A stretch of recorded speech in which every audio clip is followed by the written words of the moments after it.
All right, 7.2, applications of the normal distribution.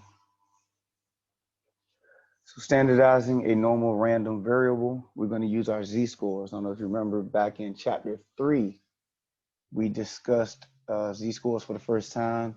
All we did was use the application, not the application, we did calculation. We calculated z-scores, but we didn't do the application.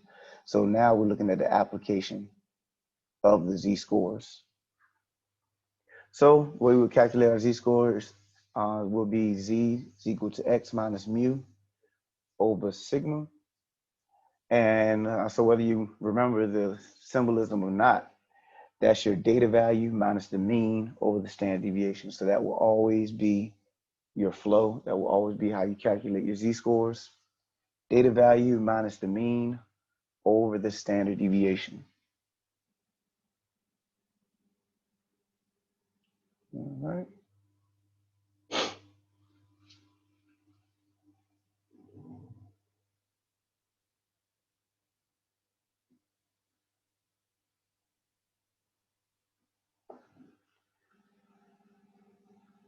So you will need the chart on pages A11 and A12 in the appendix, and I'll show you what that looks like.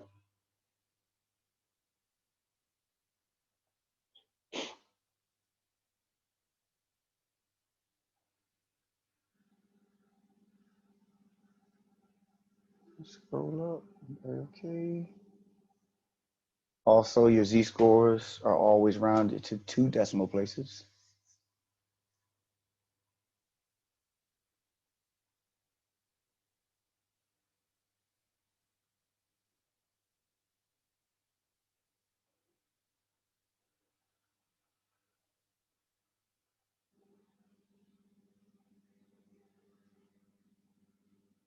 All right. So the way we'll read the chart, okay with the black, okay, is that we'll have this left column, which will go from negative 3.4 to positive 3.4. Then we have this top row that goes from 0.00 to 0.09. And so if I have 1.23, 1.2 will be in this left column.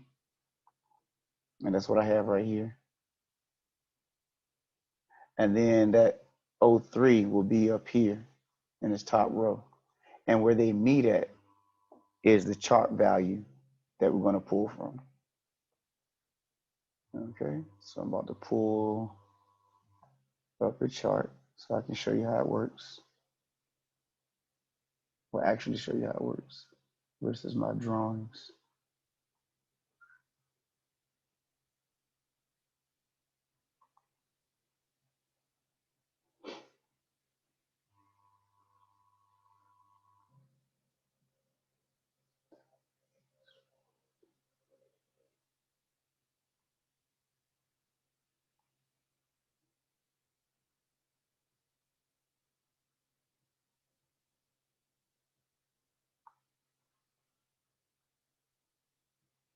All right, so this is one page. I believe this is A111 or A11. Notice we have over here the negatives. So since this is negatives, we want the positive because I have positive 1.23.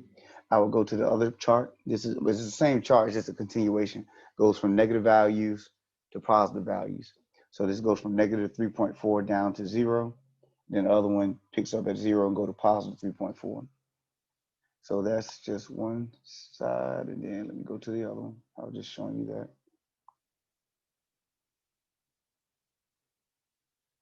Make sure we're looking at the same page. Yep. All right, so now you see we have, here we go.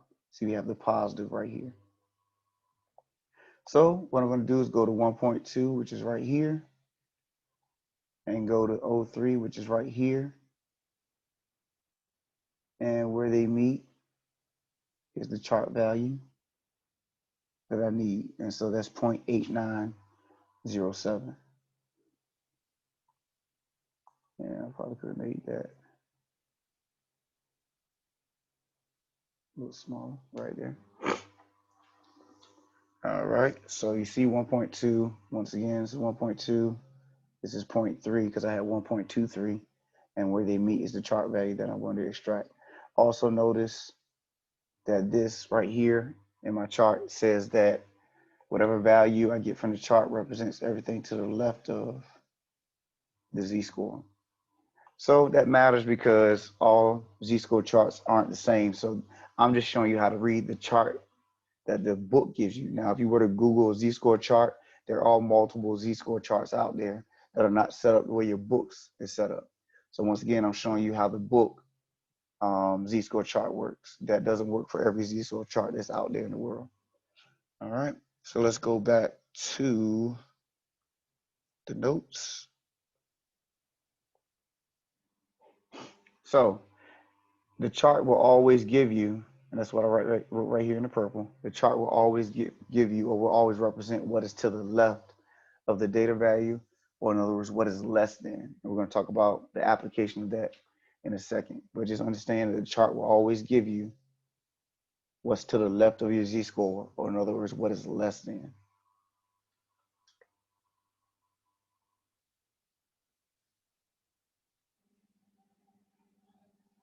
And then here in the green, if you ever want to find out what's to the right of the value, or what is greater than, you will subtract the chart value from 1. We're going to emphasize that a little more as we go through it as well, but just giving you a heads up as to how we're going to handle greater than. If you're talking about less than, you take the chart value that they give you. Greater than, you're going to subtract that chart value from 1. Remember, everything under the curve is equal to 1.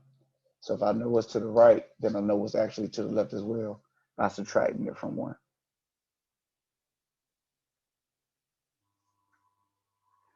All right, give you guys a chance to finish writing it down.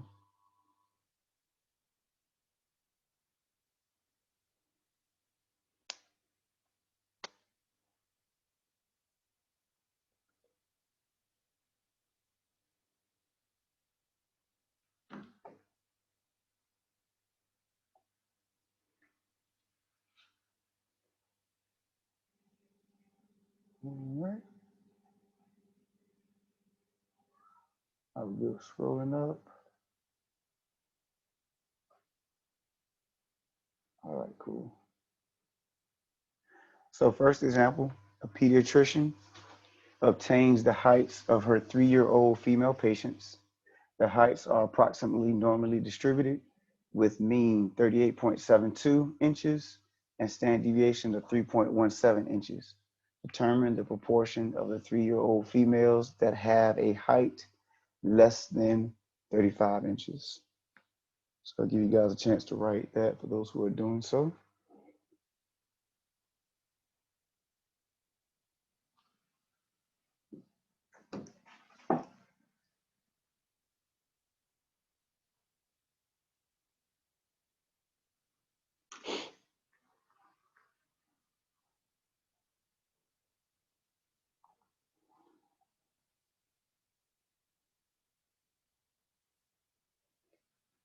All right, so first you start off with your given information, and that's what I have over here in the red. Our mean is 38.72, standard deviation is 3.17, data value is 35. Now I can find my z-score, which is what I have right here in the green. 35 minus 38.72 divided by 3.17. And now I go to the chart. So I'm going to go to the chart again to show you how that, just make sure re-emphasize the process. But I'll give you guys a chance to write this down first. But what we're going to do is we're going to look at negative 1.1 on the left column. And then on top, we're looking for 0.7.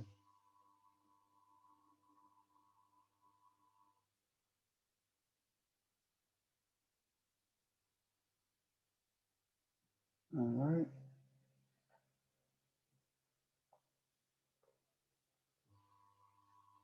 All right, so negative 1.1 is right here.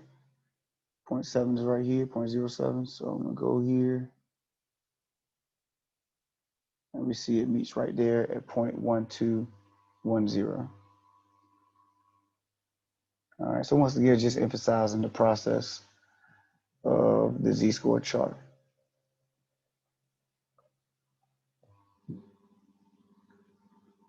So the key phrase here was less than. And remember, the chart always gives less than. So we're going to use the chart value that they gave. So the proportion of the pediatrician's 3-year-old females who are less than 35 inches tall is 0.1210, or you could say 12.1% if you want to convert it to a percentage. But the decimal is fine at 0.1210.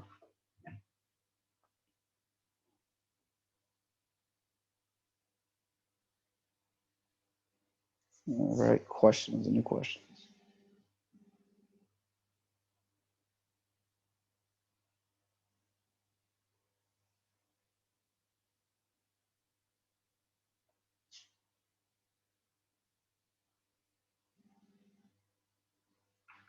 All right. So the next one, using the previous problem, find the probability that a randomly selected 3-year-old girl is taller than 37 inches.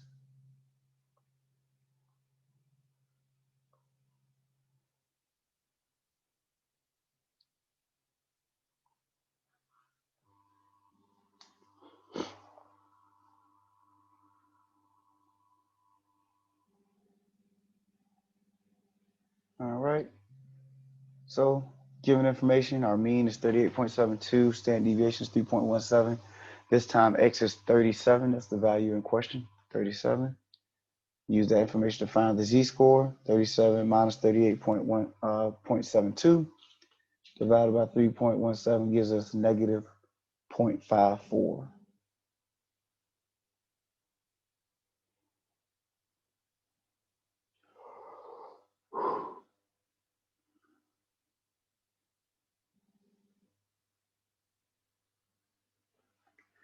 All right, go to the chart.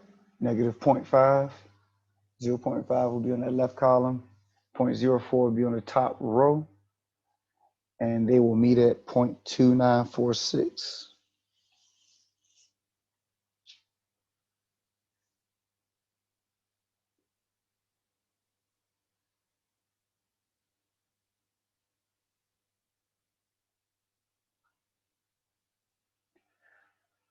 All right, so the chart always give less than. To find greater than, you subtract the chart value from 1. So notice we didn't say z-score, we're subtracting the chart value from 1. Just want to make sure that we're okay with that. So that 1 minus 0.2946 is going to be 0.7054. So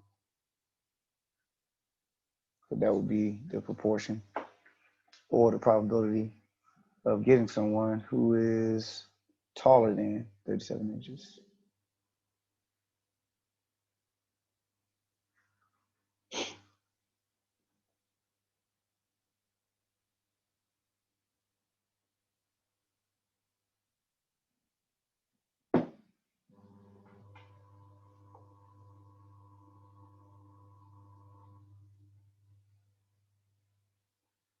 All right. Any problems with that second scenario?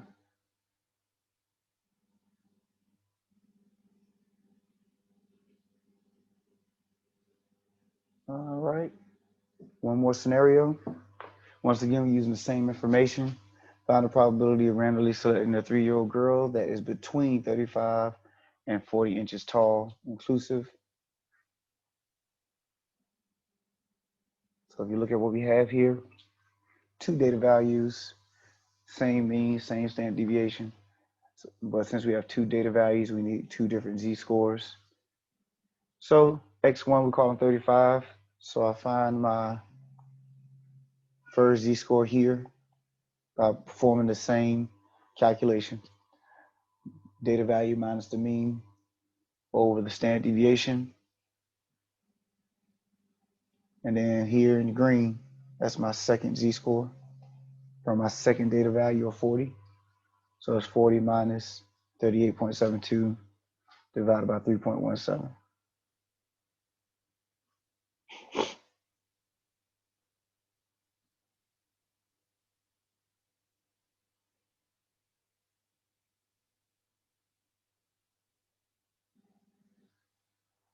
All right, questions? Any questions?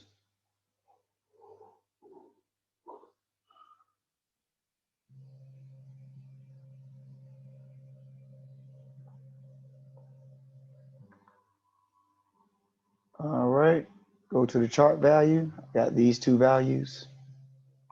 Negative 1.17 gave me 0.1210. 0.40 gave me 0.6554.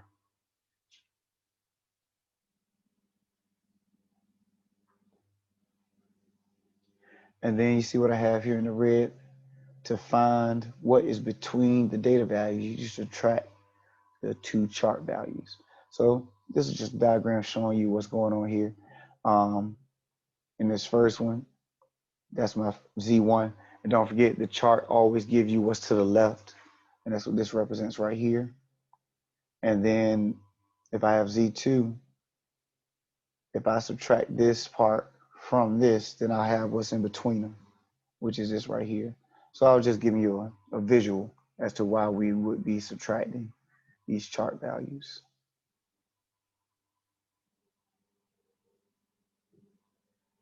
So to find between, take that 0.6554 minus 0.1210, that would be 0.5344.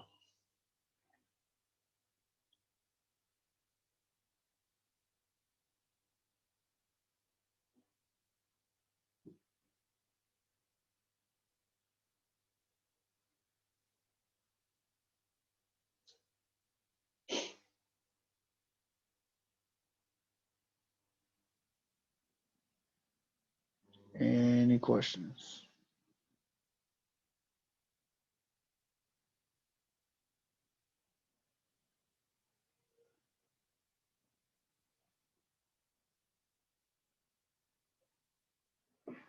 All right.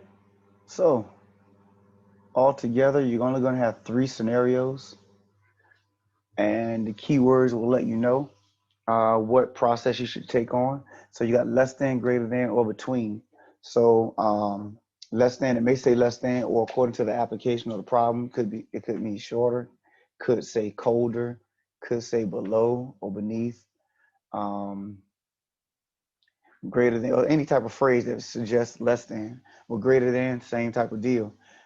Depending on the situation, it could be taller, it could be hotter, it could be above, anything, like I said, of that nature. And then between, there was really no other keyword I could think of other than between. I think that's the only thing I've seen is between. But notice the scenario process. If your problem suggests less than, then you will take the chart value that the z-score gives you. If it's greater than, then you subtract the chart value from 1. And then if it's between, you will take the two chart values and subtract them from each other.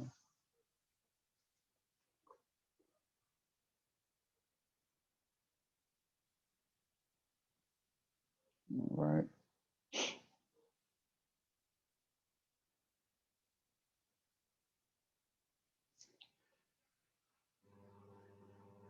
Questions, questions, questions.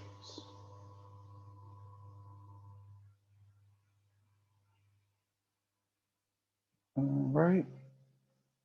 So, where's my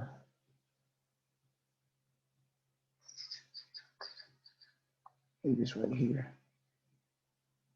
Nope, that's the wrong one.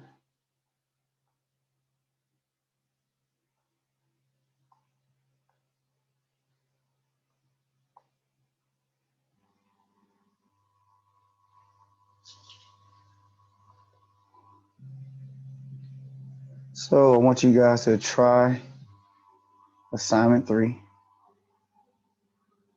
579, 11, 37, 39. Make sure you're good with that. I'll ask, I'll open up the floor for questions first on next class. If not, then we'll go ahead into chapter 8. But yep, 7172 is it for chapter 7. So I most definitely will give you guys the floor first to see if you have any questions out of chapter 7, and then we'll move accordingly. Questions, concerns, comments before we close out today? Anybody?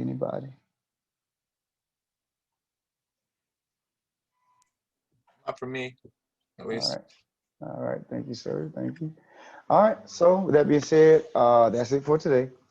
Once again, try the stuff out. See if you get stuck. If you have any questions, we'll address them on next class. You guys have a great weekend. Be safe, and I'll see you on Tuesday. Thank you very much, sir. All right, thank you. Thank you. Take it easy. Yep, you do the same. All right, take care, everyone.